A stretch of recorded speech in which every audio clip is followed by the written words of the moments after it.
festa para o Grupo de Ciências, Tecnologia, Engenharia, Matemática e Inovação, CETEME. Agradeço ao vice-almirante Rui da Fonseca Elia, presidente do Clube Naval, por nos ceder o histórico Salão dos Conselheiros para o nosso evento. Agradeço ao comandante Osmar Boavista, chefe do Departamento Cultural do Clube Naval, pelo apoio inestimável de seus funcionários. Nosso grupo, CETEME, realizou em fevereiro uma palestra sobre engenharia de barragens com o professor Francis Bogossian. Em março, tivemos uma palestra sobre navios autônomos. And today, the war for guerra eletrônica. Apoio da Association of Old Crowns to realize this event. Thank you very much. No dia 30 de abril, teremos uma palestra muito interessante sobre energias renováveis e energia nuclear, aqui neste mesmo local, às 14 horas. E no dia 28 de maio, completando praticamente o encerramento dessas palestras, coordenadas pelo brilhante comandante Joel, nosso coordenador técnico, a palestra super atualizada sobre 5G. Apresentarei aos senhores o mediador, meu colega de turma, vice-almirante Carlos Afonso Pierantoni, doutor em Ciências Navais e eternamente sentinela dos mares. Por favor, almirante. Muito obrigado, boa tarde, senhoras e senhores.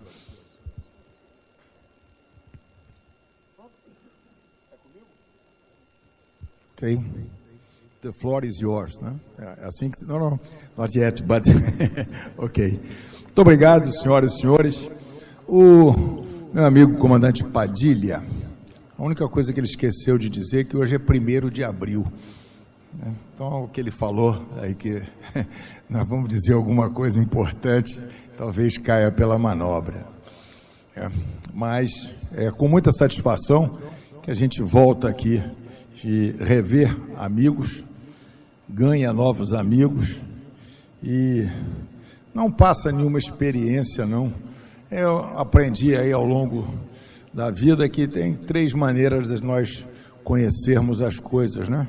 É saber mesmo, isso o almirante Boavista sabe, certo? Saber quem sabe, isso o almirante, se eu tivesse que perguntar, talvez fosse para o almirante Vilhena ou para outras pessoas, ou para o Otávio lá.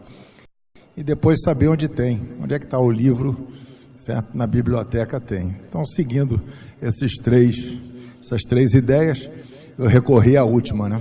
Fui procurar nos livros alguma coisa para daqui a pouco contar. Mas o Clube Naval se engrandece muito conduzindo essas palestras e a gente fica muito satisfeito de poder conversar com os senhores. Como moderador desse evento, nós vamos fazer algumas mudanças aqui, porque o doutor Roberto Galo, presidente da Associação Brasileira das Indústrias de Materiais de Defesa e Segurança, ele está agora num evento na Escola de Guerra Naval.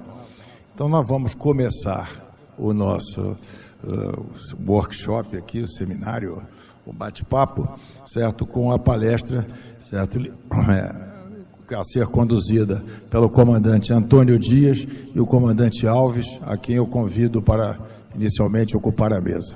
Ô, João, você está aí? Cadê os dois? Cadê o Alves? Os dois? Ok. Em seguida, eu vou colocar os senhoras e senhores para descansar um pouco, para dormir um pouquinho nas minhas palavras, e nós vamos ter novamente, eu convido o senhor Darren Nielsen, presidente dos Old Crowns, que nos deu esse apoio e essa oportunidade de nós realizarmos esse encontro.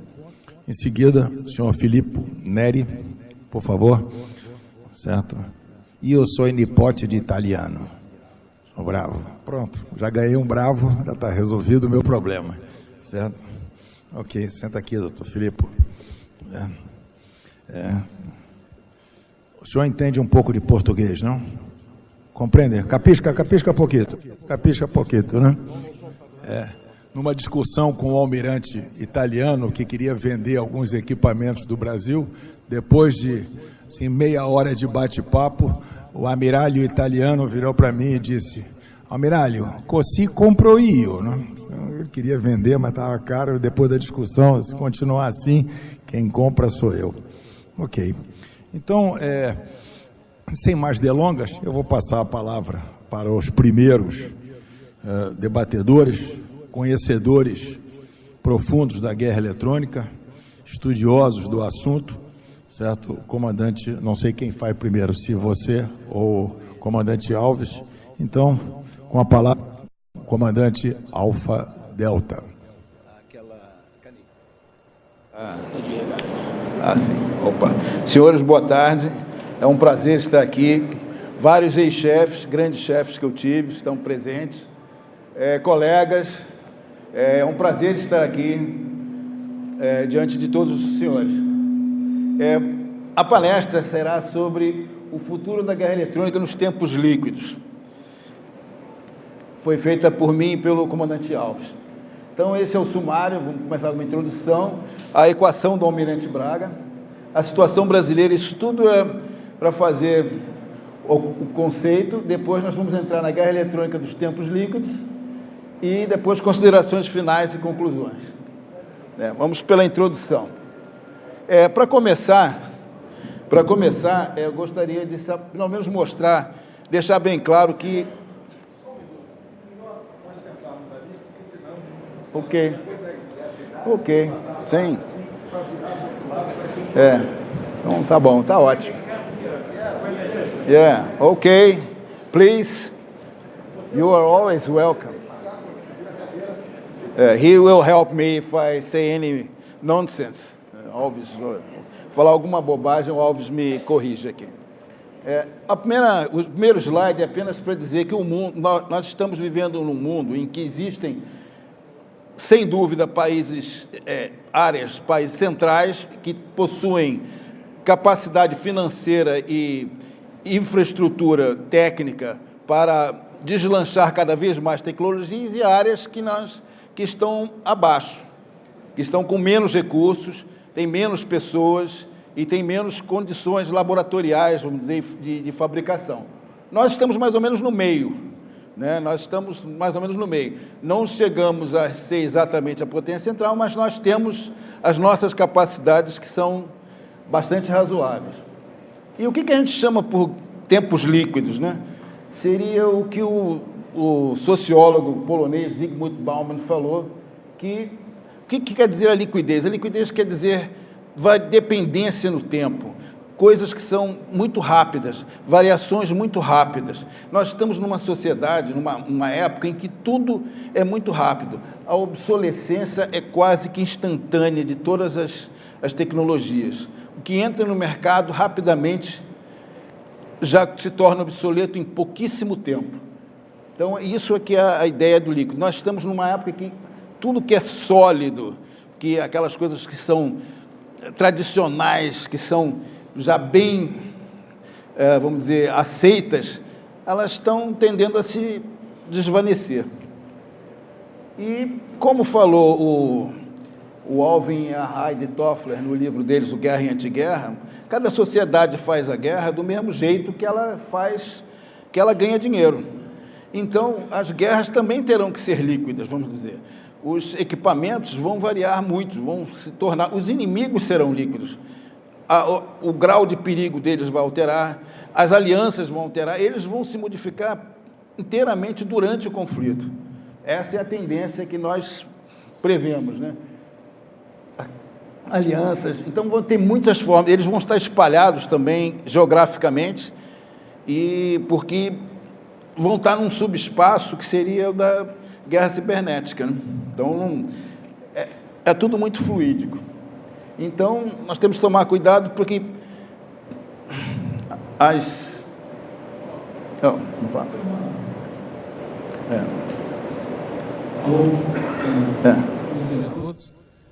Essa é uma consequência natural da globalização. A globalização do processo produtivo, do processo financeiro, que aconteceu nos países ricos. Eles terceirizaram basicamente a produção, gerenciaram a produção. Os países chamados intermediários pelo comandante Antônio Dias, aqueles que entram no processo apenas com recursos naturais, por exemplo, no nosso caso, o Brasil, ferro, soja, alguns petróleo. E os outros são os pobres, que não participam do processo, eles estão alijados do processo. A tendência deles é desaparecer. Quer dizer, a fronteira gerada por isso é a fronteira onde estão os conflitos hoje em dia. Com isso, a consequência da globalização trouxe uma consequência direta na conclusão do Bauman, que nós estamos vivendo uma situação entre eras. Nós vamos passando para o mundo líquido, porque a partir da globalização a vantagem competitiva das empresas caiu bastante. Que tem uma pequena vantagem competitiva ganhou na Mega Sena, ganhou um prêmio enorme. E com isso, todos os produtos têm um ciclo de vida muito pequeno. A renovação tem que ser muito grande e dá uma ideia de fluidez, de liquidez. Você não congela mais nada, você não vive num passado sólido, seguro. Tudo flui. E assim passou a guerra. Os conflitos têm essa característica agora. O que nós queremos mostrar aí é que os menos, vamos dizer, dotados de tecnologia têm condição de, pelo menos, quebrar a vidraça vamos dizer, dos poderosos aí. Nós temos com criatividade, né? Quer dizer, por quê? Porque os países em desenvolvimento, têm acesso a boa parte vamos dizer, do quebra-cabeça tecnológico. Nós temos acesso a vários pedaços de tecnologias, várias frações de tecnologias recentes, mas vão faltar algumas que são cruciais.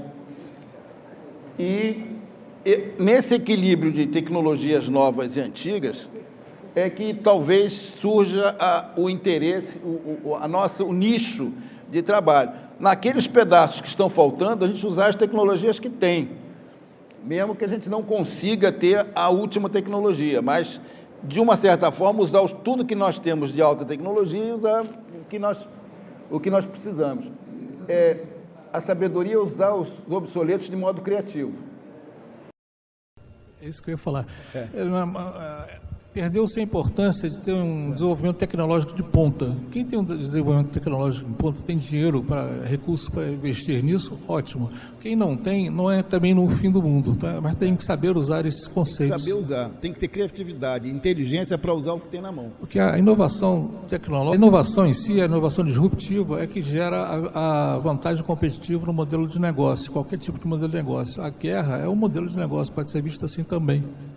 Quer dizer, a vantagem competitiva que vai ser obtida aí não vai ser mais um ineditismo da nova tecnologia, a nova arma maravilhosa que vai ser lançada daqui a pouco. Não, é saber usar o que já existe e até coisas muito antigas. Então, todos buscam ter velocidade e precisão nas armas, nos sistemas, mas isso não vai estar ao alcance de todos. Mas por que não? Porque existe o pesadelo dos países periféricos e dos semi-periféricos como nós, que é o pesadelo do iceberg de custos logísticos. Quando se compra tecnologia não é assim, comprei uma tecnologia nova, vou lá, tenho, ela está na minha mão. Não, nós precisamos mantê-la e renová-la com frequência. E quando cai a capacidade financeira, cai também a capacidade logística, porque o primeiro sacrificado, sempre quando falta dinheiro, é o apoio logístico. Menos sobressalentes, menos apoio laboratorial, menos cursos, menos dessas coisas. Isso é normal.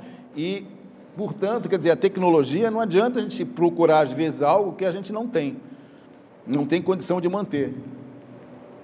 E o que vai acontecer? Como tudo se torna obsoleto muito rapidamente, a vida útil dos sistemas, o ciclo de vida diminui.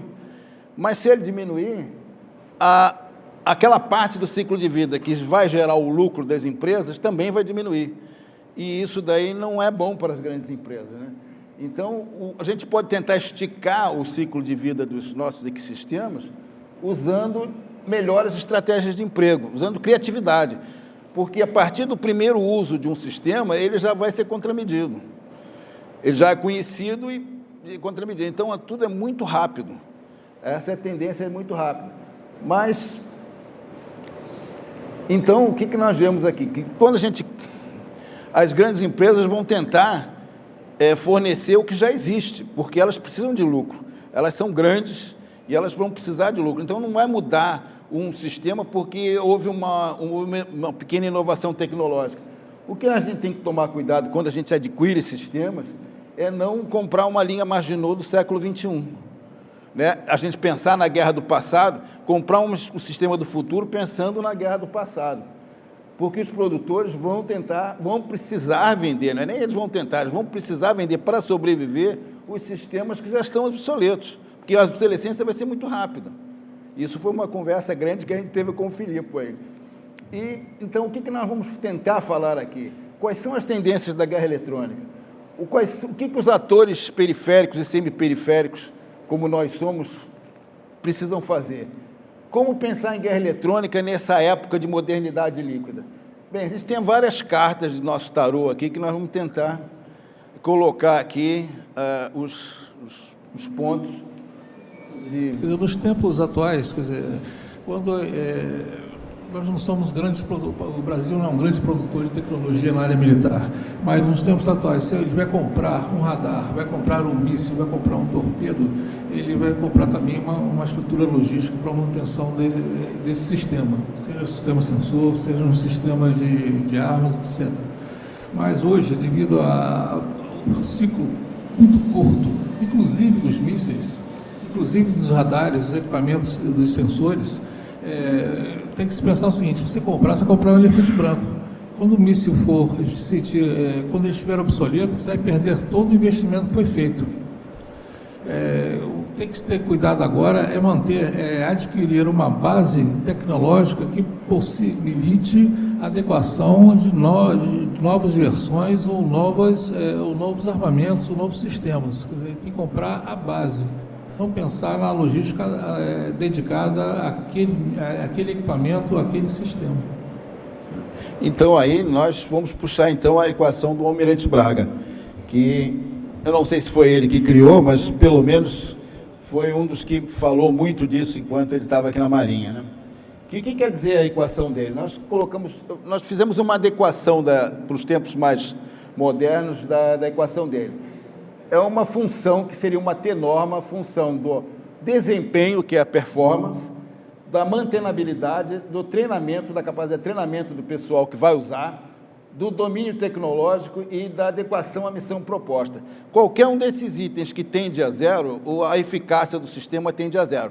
Uma T-norma é uma função tipo END, multiplicação mínimo, então é desse tipo. Se alguma desses parâmetros tende a zero, ela vai tender a zero. Então, nós pensamos nessa equação, vamos dizer, o desempenho. É o que mais seduz quem decide a aquisição, é sempre o desempenho. Mas, normalmente, o alto desempenho vai exigir muito esforço na manutenção, muito esforço no treinamento e uma dificuldade grande no domínio tecnológico. Então, tem, por exemplo, muitos gastos em adquirir sobressalentes. Ou você vai ter a gente tem muitos gastos para adquirir os sobressalentes, ou então para até produzi-los localmente. Hoje em dia, com tecnologias de, por exemplo, impressora 3D e outros métodos de produção rápido, prototipagem rápida, é possível tentar fazer muitos dos sobressalentes no país, né? Por exemplo, sobressalente, compra de sobressalentes. Vai se comprar, por exemplo, um torpedo, uma quantidade imensa de sobressalentes. Se aquele torpedo tem uma vida útil, todo aquele sobressalente vai para o lixo. Vai poder ser utilizado. E aí? Esse é o problema. E muitas vezes a performance é incompatível com a adequabilidade à missão. A mantenabilidade vai depender muito dos recursos financeiros. Agora, o MTBF, principalmente o turnaround time, o tempo de mandar e voltar, é importantíssimo, dá uma vantagem grande às empresas nacionais. No caso do treinamento, também, quanto mais sofisticado um sistema, mais vai ter que ser gasto em treinamento. E vamos ter que pensar a longo prazo, porque vai ter que ter uma interação grande com o pessoal de fabricação. Isso também é uma vantagem do sistema brasileiro. Quanto ao caso do domínio tecnológico, é o caso de que a gente, por exemplo, pode criar parcerias com universidades, mas principalmente o importante é ter a manutenção e o treinamento na mão, né? Coisas que às vezes a gente pensa pouco nisso daí. E a adequabilidade da missão é uma grande vantagem dos sistemas feitos no Brasil, porque a gente sabe quais são as nossas condições. Então, só olhar o desempenho, às vezes, a gente perde dinheiro só olhando o desempenho do sistema. Outro fator que não está aí, mas, vamos dizer, está dentro da adequabilidade da missão, está a interoperabilidade, que é muito importante, principalmente nas guerras de hoje, ou guerra do futuro, que vai ter uma guerra centrada em redes, que vai ser uma grande internet das coisas de sistemas militares. Então, é necessário a gente prever esse tipo de ação. E, principalmente, uma outra coisa que está geral permeando tudo isso é que nós temos que dominar o ciberespaço, porque isso é uma coisa que está dentro das nossas capacidades e permeia, hoje em dia, toda a guerra eletrônica e toda a guerra de modo geral. Então, vamos falar um pouquinho da situação... Um detalhe sobre manutenabilidade. Os cursos de treinamento, comprou um míssil novo, um radar novo, vai ter aqueles cursos de treinamento no final da aquisição. Quer dizer, esse treinamento não pode mais ser voltado apenas a um adestramento. Eu vou decorar como vou fazer para operar aquele sistema, aquele coisa e tal. Não, tem que ser baseado em inteligência, em conhecimento. Quer dizer, os contratos de transferência de tecnologia têm que ser muito mais, eu diria até inteligentes, não pode ser mais dedicados com objetivos mais físicos sólidos. E tem que ter espaço exatamente para essa subjetividade, que exatamente são os conhecimentos, a aquisição de conhecimento. Quer dizer, um contrato de transferência de tecnologia passa a ter uma importância muito maior nesses tempos líquidos. Tá aí, Rafa. Então, vamos agora na situação brasileira. É enganoso a gente ver que, normalmente, a situação do nosso orçamento de defesa é um dos mais altos do mundo. Até há pouco tempo era 11º, mas a grande parte dele está voltada ao pessoal, né, a compromisso com o pessoal. E só cerca de 25% é usado realmente na atualização, na melhoria da força, né? Mas hoje em dia nós estamos numa época estamos entrando na 4ª Revolução Industrial, que vai ter um aumento exponencial das inovações com o tempo, porque vai ter uma interação muito grande em vários tipos de ciências diferentes, Então, nós temos que pensar que vão surgir vários tipos de tecnologia diferentes. Aqui estão listadas 10 delas pelo CNI, mas não para a indústria de defesa, mas para a indústria no modo geral, incluindo a de defesa. E o que nós vemos é que, por exemplo, as indústrias no Brasil, no modo geral também, não estou falando do nicho de defesa, só 48% estava realmente tendendo a investir. Isso no ano passado, 2018, no questionário da CNI, que iriam investir nessas tecnologias mais modernas, né, que permitissem a indústria 4.0. Então, nós temos que ver com muito cuidado que, no mundo inteiro, por exemplo, as 1000 maiores empresas é que realmente produzem cerca de 51% das inovações, né? Isso é um fato que a gente tem que prestar atenção. Então, seria bom atrair essas grandes empresas. Mas, por outro lado, essas grandes empresas teriam 3 filosofias de implementar tecnologia. Teria os buscadores de necessidades, os leitores de mercado e teria os líderes tecnológicos. No nosso caso aqui, talvez os leitores de necessidade e os que procuram as necessidades e os leitores de mercado sejam as mais interessantes. Nós não precisamos, talvez, estar tão na ponta, né, mas Então, esses tipos de empresa poderiam ser empresas não tão grandes, empresas de menor porte. E nós precisamos investir muito, segundo o World Economic Forum, né, o Fórum Mundial, lá em Davos, o grande problema do Brasil é nós conseguimos criar uma massa humana para levar isso tudo adiante. E falta, por exemplo, aqui a gente incentivar a juventude, as crianças, muito em STEAM, que é ciência, tecnologia, engenharia e matemática, né? E isso daí a gente nem falou, quer dizer, e tem nem falou no caso, por exemplo, que quando o pessoal chega no nível superior, né, nós, para um nível de uma indústria de defesa, só cerca de 16% dos que egressam, entram na universidade, saem no nível adequado para uma indústria de defesa. Então, nós temos que fomentar esse pessoal para realmente se formar e ter a capacidade necessária. E eu não estou nem falando ainda no nível médio, que é muito importante. A gente está falando de engenheiros, de mestres, de PhDs, e o nível médio, pessoal técnico, sargento, é muito importante, né? Isso aí eu estou fazendo até, inclusive, falando pela necessidade de mostrar a utilidade, por exemplo, da escola que eu estou trabalhando hoje em dia lá no CIAA, que é o CQTE, um curso de qualificação técnica especial para sargentos, que é uma iniciativa fantástica da Marinha. Então, as grandes empresas, elas vão tentar fazer inovação, mas o problema é que nas periferias talvez a gente precise menos, não precisamos dos tech drivers, né? E o que as empresas menores talvez sejam mais capacitadas de entregar a tecnologia no nível que nós queremos, e também empresas menores no Brasil para fazerem sócios, para ser as pequenas startups, como as que o comandante Joel levava lá na UERJ, que tinha empresas fantásticas de realidade expandida e tudo mais. Então, talvez o que a gente precise é também usar mais as nossas startups. Não que as grandes empresas não sejam úteis, mas que não sejam necessárias, mas que a gente precisa usar mais, tanto numa parceria estratégica, tanto com as lá de fora, quanto as aqui de dentro. É a história do elefante, que é pesado, com a lebre, que é rápida. Hoje em dia, talvez a lebre rápida seja melhor do que o elefante pesado. Ambos não são inteligentes, mas a gente precisa de mais rapidez.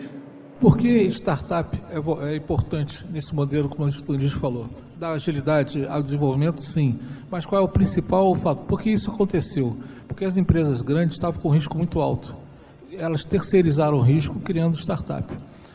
Por que elas fizeram isso? Porque a vantagem competitiva está pequena, a margem caiu e o risco aumentou. Se o risco aumentou, ela vai quebrar. Então, para não quebrar, ela passou a terceirizar o seu desenvolvimento, a sua capacidade de criação de ideias, que exatamente quase que era um investimento a fundo perdido. Agora não, ela não perde mais esse investimento. Agora, isso exige também a parte de treinamento, já que os tempos agora mudaram, o treinamento tem que ser diferente, o ensino nas Forças Armadas tem que ser diferente. Há novas maneiras de ensinar e aprender hoje em dia.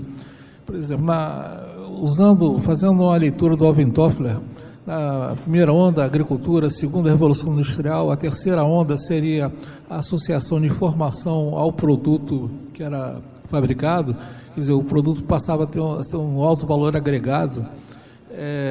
Agora, a quarta revolução, que se fala hoje de transformação da indústria 4.0, transformação digital, você tem que saber colaborar essa informação que está agregada. Isso é uma coisa completamente diferente. Você tem que compartilhar, não é bem os seus segredos, mas o seu produto tem que estar quase que inserido numa rede de uso, a necessidade é quase que coletiva. Isso exige, isso foi feito nos produtos. Agora, quem vai produzir, vai desenvolver esses produtos, que são os alunos das universidades, até nas Forças Armadas, eles vão ter que aprender a fazer diferente. Eles não vão poder produzir para o passado, eles têm que produzir para o futuro. Isso é muito difícil, porque a forma de ensinar vai ter que ser muito diferente dessa forma tradicional, teolinha, coisa e tal, escreve no quadro negro, não vai ser assim não. Você tem que estimular colaboração.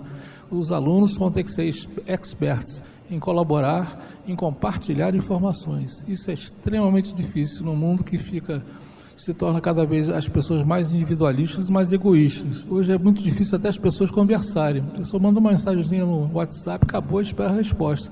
Você não conversa mais olho no olho. Quer dizer, por um lado, o mundo está indo para o individualismo e, o outro lado, a necessidade de colaboração, comunicação tem que ser muito melhorada. Então, vamos só agora lançar nossas cartas, as cartas que nós tínhamos dito lá anteriormente. Muitas novas tecnologias estão entrando. Por exemplo, dos radares de VHF, que no fundo é uma antiga que está sendo renovada, os drones, os mísseis de longa distância, as plataformas stealth, realmente stealth, e a guerra cibernética, por exemplo. Mas será que nessa guerra do futuro eles vão ter realmente essa importância que a gente hoje em dia prevê para elas? Do outro lado, algumas cartas estão sendo descartadas, feito paraquedismo, os grandes canhões, dos grandes navios, as grandes plataformas de um modo geral. Mas a gente pode tentar recuperá-las usando de uma forma criativa todas as tecnologias que estão saindo de cena. E, ao mesmo tempo, outras estão completamente novas, estão entrando, que seria tipo a guerra centrada em redes, a inteligência artificial nos sistemas militares, o plasma stealth, que é uma forma de cobrir uma aeronave, por exemplo, de plasma e tirar e diminuir a seção reta radar, a refletividade dela, e outras coisas. Quer dizer, várias tecnologias estão aqui. Cai na armadilha de pensar que nós vamos criar uma nova tecnologia, criar uma nova arma maravilhosa, e continuar esse ciclo que está desde a Primeira Guerra Mundial e não acaba nunca. Não é bem assim, não. Ele não está falando de novas tecnologias. Acho que a nova tecnologia é o mindset das pessoas. O mindset das pessoas que usam essas tecnologias vão ter que mudar. E, quer dizer, então a gente vai ter isso daí, mas essas novas, supernovas, vão estar na mão de poucos. Vão estar na mão daqueles que têm mais dinheiro, que têm mais infraestrutura para poder implementá-las. Então, nós vamos ter que partir, quem tem menos condições financeiras e laboratoriais e infraestrutura, vai ter que pensar numa estratégia de uso daquilo que tem, muito mais do que quem está usando as tecnologias novas. Mas uma tendência para isso na hora, a gente ver o uso daquilo que tem, né? Então, por exemplo, um tipo de solução para ver isso daí é usar a teoria dos jogos, né? Que através disso daí, a gente pode tentar levar, por exemplo, o inimigo a um equilíbrio do Nash, né? Que seja desfavorável para ele e favorável para nós. Usar técnicas de predição usando teorias dos jogos. Aí você vai melhorar bastante seu planejamento para uma determinada ação no teatro de operações. Mas o problema é que o mundo é líquido, o mundo não é sólido. O inimigo não tem a lei de Garrincha, você não vai combinar com os russos. Como disse o Garrincha para o Fiola na seleção de 66. O que está acontecendo? Quando você vai usar a inteligência artificial, o planejamento da operação não é só feito antes, é feito antes e durante. E quem faz o durante não é o homem, é a máquina. Quem vai fazer essa predição e utilizar, aperfeiçoar o que foi feito em teoria dos jogos vai ser a máquina. E ela que vai tomar algumas decisões muito importantes. Quer dizer, isso tem uma consequência especial na guerra eletrônica, por exemplo. Quando você vai fazer um ataque eletrônico, você fez o planejamento, na hora nada vai funcionar, é óbvio, a máquina vai arrumar aquilo ali, vai tomar suas ações e vai consultar a sua biblioteca de dados. Essa consulta já é data science, a tomada de decisões é machine learning, isso é tudo máquina. Quer dizer, o console acabou, o operador, está falando com a gente contar, se o operador de guerra eletrônica acabou, o oficial acabou. São os robôs. E outra coisa, por exemplo, os sistemas de imagem, por exemplo, os antigos, vamos puxar o MAGE, apoio eletrônico, né? Nós temos, antigamente a gente queria saber qual era o radar que estava emitindo, qual era o emissor que estava emitindo e fazer alguma contramedida para ele. Hoje em dia o importante é saber a situação. Qual é a situação que tem no momento? É uma situação perigosa? O que tipo de emissão ou tipo de ação preciso fazer para ter vantagem ali? Então, não é nem simplesmente uma consciência situacional, é uma compreensão situacional. Então, nós vamos ter, por exemplo, o ataque eletrônico, vai ter também, se alguma coisa que vai procurar vai procurar saber qual é o tipo de ação mais eficaz na situação, para dar uma impressão de que a situação é diferente, de maneira a fazer com que o raciocínio, não só do operador, que já está deixando de existir, mas da máquina, ser logrado, né? Hoje em dia, por exemplo, há vários sistemas que nós temos grandes e feito grandes plataformas, como falou o Van Creveld, elas tendem a serem engolidas por coisas menores, mais baratas, por exemplo, enxames de drones, né? Que isso é uma tendência do futuro. De drones, eu posso fazer um jammer, uma contramedida ativa, usando vários drones. Eu posso formar um lóbulo, um beam shape especial para aquela situação, para aquele equipamento que vai ser atacado. E naquele instante, depois eu estalo o dedo, aqueles drones se deslocam e vão fazer outra coisa. Isso daqui, por exemplo, a gente pode dizer também, um dos grandes problemas é a hipervelocidade, né? Os hipersônicos, que a guerra eletrônica não está preparada atualmente, na nossa maneira de ver, para emissores, plataformas vindos, mísseis, por exemplo, hipersônicos. E de baixo custo, que é a tendência que deve ser levada. E a outra coisa é toda a flexibilidade dada ao sistema para eles serem definidos por software.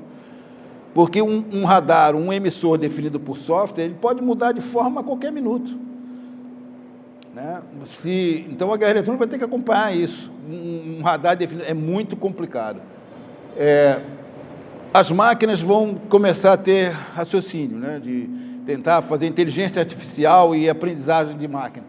Então, vai ter máquinas dentro da estrutura de guerra centrada em redes, que é uma grande internet das coisas, como a gente falou, que vão liderar outras máquinas. Então, essas máquinas são mais importantes de serem ludibriadas pela guerra eletrônica do que as outras que são comandadas. Vamos dizer, os generais virtuais são mais alvos prioritários do que os soldados virtuais, né? E outra coisa é que a guerra eletrônica, a guerra de modo geral, vai ser contra qualquer coisa, não só simplesmente a um radar, como está tudo ligado em rede, inclusive eletrodomésticos, aparelhos médicos, tudo isso será alvo de guerra eletrônica, não será só sistemas puramente militares, né? Então, vamos nessas considerações finais, até vou falar o que o Alves estava dizendo. Pensando nas tecnologias principais que são listadas aqui para a guerra eletrônica do futuro, a primeira é drones, microdrones com capacidade de levar sensores ou emissores, né, e trabalhar em enxames, não em formação, mas em enxames. Por exemplo, uma das coisas que eles podem fazer surgir é o famoso Black Chaff, que eu escuto desde a época que eu entrei na Marinha, que é o chaff absortor, né? Basta botar um sistema com uma carga casada que absorva muitos drones pequenos que absorvam sinais. Ou algo semelhante ao próprio chaff reflectivo, mas um chaff que se mantém em formação, se mantém no ar, não cai, não muda de polarização e longo tempo de permanência. Ou um CME para despistamento, né? Também pode ser a bordo de drones. Outra coisa, por exemplo, uma outra possibilidade é, num caso de comunicações via satélite, os enxames de drones se agirem de tal maneira que bloquearem essa transmissão via satélite. Ou mesmo, eles mesmos serem refletores e fazerem um refletor elevado para isso. Guerra contra GPS também, isso poderia eles poderiam ajudar nisso daí, usando balões. Outra coisa, contra drones, as armas de energia direta vão ser as armas principais. E uma parte de guerra eletrônica contra drones seria, por exemplo, infiltrar no enxame inimigo um líder falso que vai emboscar ou sequestrar o resto do enxame, né? Outra coisa, usar a infraestrutura local, por exemplo, esse radar, o CELDAR, que é um radar baseado na estrutura de telefonia celular, para ele ser multistático, de forma, por exemplo, a ser contra aeronaves stealth. E o que a gente vê, por exemplo, é que tem muita coisa. O russo tem aprendido muito bem essa lição, ele tem feito vários avanços tecnológicos, principalmente na área de software, na área de processamento, que são coisas mais baratas de serem feitas, mais acessíveis, e isso tudo, o que a gente quer dizer é o seguinte: temos que pensar em raciocínio autômato, ou seja, aprendizado de máquina, a inteligência artificial, a trabalhar com Big Data, a fusão de informação, tudo isso faz parte da guerra do futuro. Nós temos que pensar, se a gente não pensar nessas coisas, nós estamos trabalhando naquela linha Maginot do século XXI, né? E o que a gente deve dizer é que o sistema de guerra eletrônica precisa prover. Tem que ter um entendimento da evolução do ambiente, não só dos radares, do grau de periculosidade, da alteração da realidade que o inimigo perceba, a previsões mais efetivas, comprometimentos mais prováveis, e introduzir o inimigo pensar erradamente, porque se você tiver uma ideia errada do inimigo, o senhor vai... A gente tinha 3 perguntas da guerra eletrônica moderna aqui, só para terminar. Qual seria o inimigo da próxima guerra, né? Também não interessa, porque a gente vai ver na próxima guerra. Onde seria a próxima guerra? Também é irrelevante, porque... E quais são as armas? Também não interessa, porque a gente vai adaptar aquelas que a gente tiver na mão. Agora, como a gente deve pensar na próxima guerra? Opa, isso daí é uma coisa que a gente precisa pensar um pouco mais. É uma pergunta mais traiçoeira, porque a gente pode começar agora a aprender a pensar na guerra do futuro, isso sim. E como é que a gente vai precisar aprender? Não sei se o Alves tem alguma coisa, mas era isso que a gente tinha a dizer. E desculpa aí se a gente se estendeu um pouquinho. Esses algoritmos de inteligência artificial, eles são feitos por seres humanos. Os seres humanos, eles tentam estruturar o seu pensamento, o seu raciocínio de uma forma bastante hierarquizada, estruturada, coisa e tal. Mas o ser humano não pensa assim. Ele não segue aquele algoritmo. Quer dizer, quando a máquina usa aquele algoritmo que ela recebeu para resolver um problema, ela vai encontrar outro tipo de solução que os humanos não viam.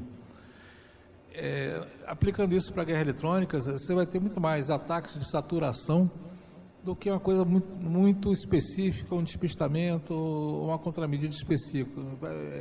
A ideia das máquinas, a tendência delas é saturar defesas para poder fazer um ataque depois. Quer dizer, isso é muito caro. Quer dizer, isso talvez seja o tendão de Aquiles desse mundo líquido, é saber fazer isso mais barato. Para fazer isso mais barato, tem que fazer algoritmos mais inteligentes, melhor. E ser mais líquido ainda. Muito obrigado.